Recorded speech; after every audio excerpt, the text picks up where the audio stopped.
Hello అండి. అందరికీ నమస్కారము. ఈ వీడియో వచ్చేసి ఒక మా అమ్మగారి జీవిత సాక్ష్యం అండి. దేవుడు ఆమెని మరణ పడక మీద నుంచి ఎలా కాపాడాడు అన్న దాని కొరకని. దీని గురించి మనము కంప్లీట్‌గా వీడియో చేసున్నాము. ఆ మామగారికి కొన్ని ప్రార్థన విజ్ఞాపనలున్నాయండి. ఈ వీడియో చూసిన ప్రతి ఒక్కళ్ళు ఆ మామగారి కొరకు, ఆ మామగారి కుటుంబం కొరకు ప్రార్థన చేయమని కోరుకుంటున్నానండి. ఇంకా మన ఛానెల్‌ని ఎవరైనా సబ్స్క్రైబ్ చేసుకోకపోతే ప్లీజ్ సబ్స్క్రైబ్ ఏమైంది నీకు? నీకు ఏమి హెల్త్ ప్రాబ్లమ్ ఏమొచ్చింది? ఇప్పుడు విరేచనాలు, వాంతులు వచ్చినాయి. హ్మ్. విరేచనాలు అయినాయి. హ్మ్. చందమాటాలు ఈ టయానికి కానించి హ్మ్. పొద్దున్నుంచి అన్నం తినకుండా ఉంటాము. హ్మ్. ఆ తిన్నపోతను మజ్జిగ తాగాను. ఆ మజ్జిగలోను నాకు విరేచనాలు, వాంతులు అయినాయి. హ్మ్. ఓకే. బిళ్ళలు అన్నీ వేసుకున్నాను. నేను ఇది అయ్యేటప్పటికి బాగా నీరసం అయిపోయింది. హ్మ్. నీరసం అయిపోయి అస్సలు కదలలేకపోయింది. అప్పుడు మర్చిపోయింది. మా పాప కడుపులో ఉందయ్యా. హ్మ్. మా నువ్వు పాప పెళ్ళైన తర్వాత? నాకు ఇద్దరు మగపిల్లలు అప్పటికి పుట్టాకే. ఇద్దరు మగపిల్లలు పుట్టారు. ఆ! పుట్టాకే. మళ్ళీ మా పాప మూడో పాప. హ్మ్. పాప మూడో నెల కడుపులో ఉంది. విరేచనాలు, వాంతులయ్యాయి. దాని మీద సొమ్మగిల్లిపోయి ఇంకా ప్రాణం పోయింది. హ్మ్. ఏం చెప్పారు డాక్టర్లప్పుడు? అప్పుడు తీసుకెళ్ళిపోమన్నారు.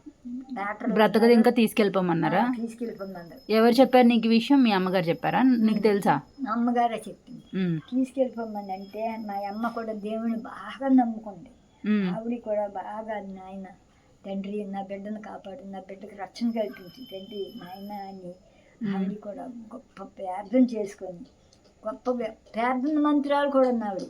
దేవాతి దేవుడు నాయన. మా అమ్మ ఒక్క నిమిషం. అప్పటి వరకు నువ్వు నమ్ముకోలేదా దేవుణ్ణి? అప్పటి వరకు నేను నమ్ముకోలేదు. సరే చెప్పు. అప్పటి వరకు నాకు దేవుడు అంటే దేవుడి దగ్గరికి కూడా నేను వెళ్ళలేదు. ఏ పూజలు చేసేదాన్ని కాదు, దేవుడి దగ్గరికి కూడా వెళ్ళేదాన్ని. ఎప్పుడు నా పని నా ఇంట్లో బిడ్డలను చూసుకుంటూనే అలాగే జరిగింది, కానీ ఇప్పుడు వెళ్ళలేదు. దేవుడు సాష్టాలంగా నాకు కనబడ్డాడు ఆ రోజున. హాస్పిటల్‌లో ఉన్నప్పుడు? హాస్పిటల్లో ఉన్నప్పుడు. ఇది ఈ అమ్మాయిని ఎందుకు తీసుకొచ్చారని అంటే, ఆ అమ్మాయి మరి ఈ అమ్మాయినే తెమ్మన్నారు కదండి అంటే, కాదు ఇంకొక అమ్మాయి ఉంది, ఆవిడని తెమ్మన్నాను, ఈవిని దింపియండి అని సాష్టాలంగా దేవుడు నాకు నా చెవులు కనబడ్డాను. నేను ఇంత దీపం బుడ్డిలాగా ఎలిగి ఆ దేవుడి దగ్గర ఇలాగా నించున్నాను అంతే. ఆ దేవుడే నన్ను కిందకి పంపాడు. రాత్రి 12 దాకా డాక్టర్లు ఈ అమ్మాయిని తీసుకెళ్ళిపోమ్మా నీకు నువ్వు ఉంటుందంటే, లేదండి నా దేవుడు బతికింటాడు, నా దేవుడు బతికింటాడు, నా కూతుర్ని బతికింటాడు నాయన, ఏసయ్య బతికింటాడు అని ఆవిడ ఏసయ్యని ప్రార్థన చేసుకొని నా దగ్గరే కూర్చుంది. తెల్లవారు దేవుణ్ణి తెలుసుకొని అప్పుడు దేవుడు కష్టపరిచి ఇటు నీ పక్క అటు శతంలాగా పడుకుని దాన్ని అలా తిరగేసాడు. పొద్దున్నకి మామూలు మనిషిలాగా లేచాను. నువ్వు గొప్ప మా అమ్మ నాయన నీ బిడ్డని బతికించుకున్నావు, గొప్ప సాయం చేశాడు నీ దేవుడని డాక్టరు కూడా అన్నారు. దేవాది దేవుడి వందనాలు.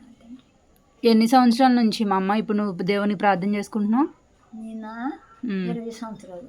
20 సంవత్సరాల నుంచి? 15 అలాగే గుడ్డుగుడు గీడుగుడు మొత్తం అన్నీ తిరిగేసాను దేవాది దేవుడు. ఆఖరికి నాకు దేవుడు నా చివరి ఊరైతే నన్ను ఇక్కడికి దగ్గరికి తీసుకొచ్చాడు.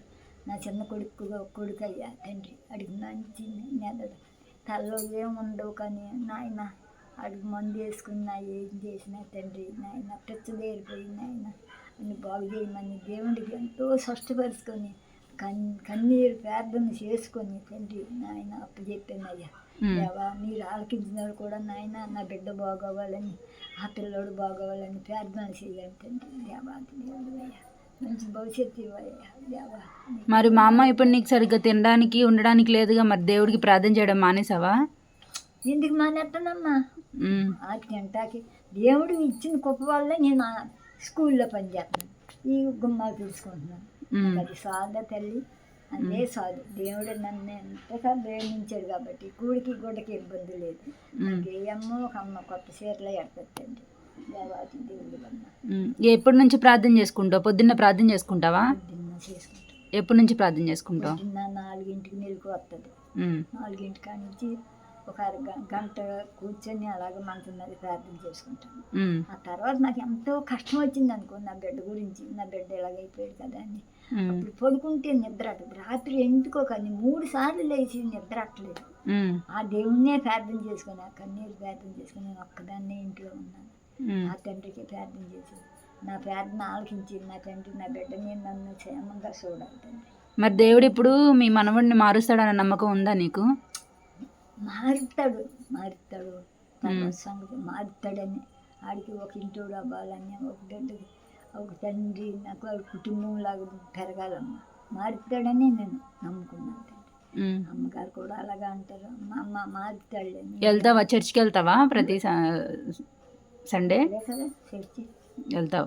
ఇప్పుడు ఈ దగ్గరలోనే ఇల్లు తీసుకున్నాము, తెల్లారుజాము కూడా మీటింగ్లు అవుతాయి, వెళ్తాను. ఈ వయసులో కూడా తెల్లారుజామున మీటింగ్లకి వెళ్తావు, ప్రేయర్లు చేసుకుంటావు పొద్దున్నే? పేరు అక్కడ చేర్చుకుంటారు, మనకు కుదరతాయి. ఈ ఫ్యాన్లు వేస్తున్నారు, ఈ సరిగాలు ఆగలేక ఇంట్లోనే కూర్చొని చేసుకొని ఆ తర్వాత వాళ్ళందరూ వచ్చాక ఒక అరగంట వెళ్ళి కూర్చొని ప్రార్థన చేసుకొని మళ్ళీ వస్తాను, అప్పుడు పనికి వెళ్తాను. మరి ఇప్పుడు చాలా మంది జనం దేవుడు ఏం చేయట్లేదని నమ్మడం మానేస్తున్నారు, నమ్మకం పెట్టుకోవట్లేదు. వాళ్ళకి ఏం చెప్తావు? వాళ్ళకి దేవుడు నమ్మకమనే చెప్తాం. నమ్మకమనే చెప్తావు? అంటే దేవుడు నమ్ముకుంటే మనకి మంచిగా జరిగింది కానీ చెడ్డ కాదు. నాకు మంచిగా జరిగింది దేవుడి కృప. ఇలా పడిపోయిందంటే అలాగ ఆపరేషన్ డబ్బులు ఇవ్వన్నాడు, ఆపరేషన్ చేశారు. నాకు గొప్ప దేవుడు అయ్యా, నాకు సాక్షిగా ఏదైనా చెప్పాలనుకుంటాను, నేను గమ్ముని చెప్పలేనని ఆ చర్చిలో చెప్పను తండ్రి, దేవుడికే చెప్పుకుంటాను, చర్చిలో కూడా చెప్పను. ఇప్పుడు నీకు ఎందుకు చెప్పాను, నువ్వు ఫోన్లో ఎట్టే కాబట్టి నా పేరుని అందరూ ఆలకించాలని నేను చెప్పాను. వింటారు మా అమ్మ, నీ సాక్ష్యం చాలా మంది విని చాలా మంది మారాలి అని ప్రేయర్ చేద్దాం మనం కూడా. చెయ్యమ్మా. సరే మా అమ్మ.